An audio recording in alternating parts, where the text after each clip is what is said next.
So tell me if I'm wrong in this feeling. Have you ever followed an account on social media, let's say Instagram, and you notice that every post that comes out of this person's mouth or that you ever read is always super positive?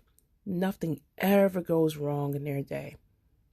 And then you look at yourself and say, this is some bullshit. Yeah, join the club, honey. Hi, my name is MK Fleming. I'm a run coach based in Denver, Colorado. But this isn't a podcast about running exactly. Don't tell my clients, but we're never really talking about the running. When you know a craptastic event is coming, it helps to have a mantra to keep you centered and focused as you move through it. You don't have to be an athlete to be #coached and loved by Coach MK. And if you are here, then you are #winning at life. So, before I actually continue on with this segment, I think that it's probably best that I actually introduce myself. So, my name is Latoya Shante Snell. I am actually the food and fitness blogger of Running Fat Chef. It is my potty mouth filled, open-ended diary that I basically share with the public, and I guess people kind of enjoy following along with my food, fitness, and crazy adventures. I'm actually preparing myself to go to Tokyo, more like tomorrow. And yeah, I wanted to shed a little light on how I feel about social media some days. I know that sometimes it comes with a little bit of pressure, and at times some people feel like we just can't relate. We see some of the content and we tend to question, where do we belong? Almost like everyday life. When you think about social media on a general sense, social media is that place where you can go there and you can see a multitude of things. If you have an interest, all you have to do is type in a search for a hashtag, or if you have a person in mind, you can just follow along, which is pretty fun for the most part. But there are times where it's almost like there's this really artificial sense that comes along with social media. It's like everybody's fucking happy all the time. And then you look at yourself and you ask, why am I not like them? And who are these days? Will we say, maybe that day it might be me.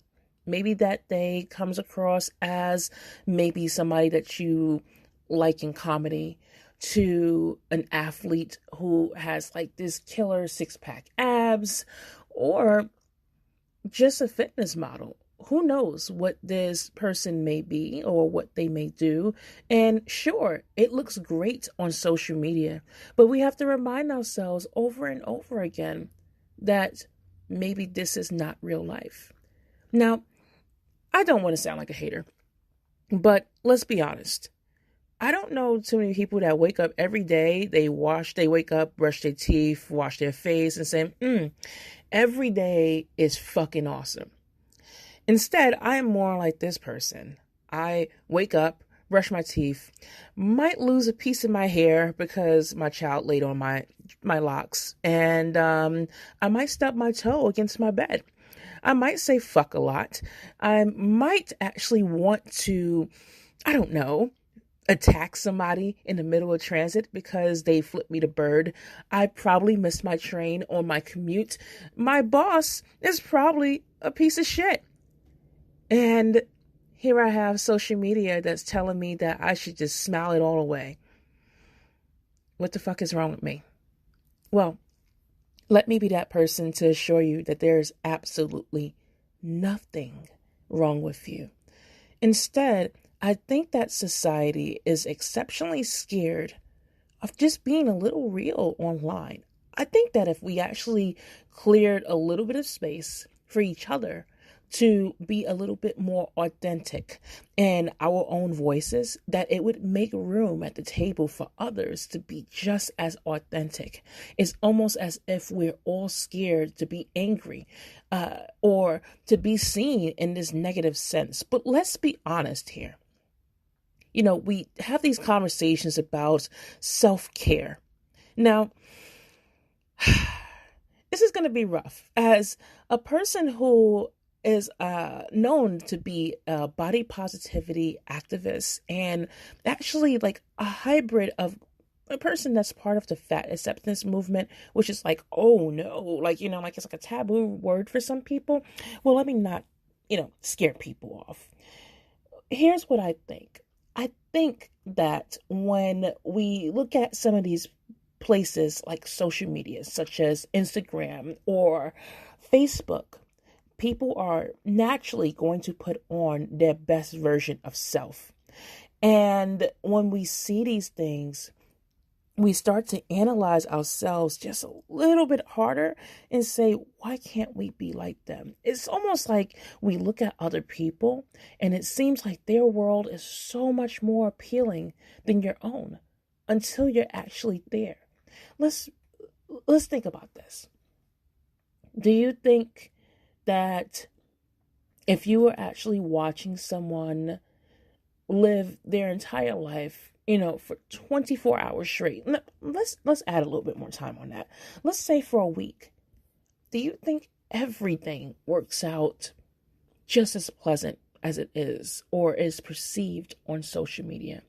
I can absolutely tell you that it does not. Now, as a person who have a very transparent platform, and I wish you can actually see the air quotes that I'm doing, because transparent is one of those loose terms that a lot of people, unfortunately, even in my movement, that people like to use a lot. And unfortunately, the reality of it is that some people actually profit off of that word transparent.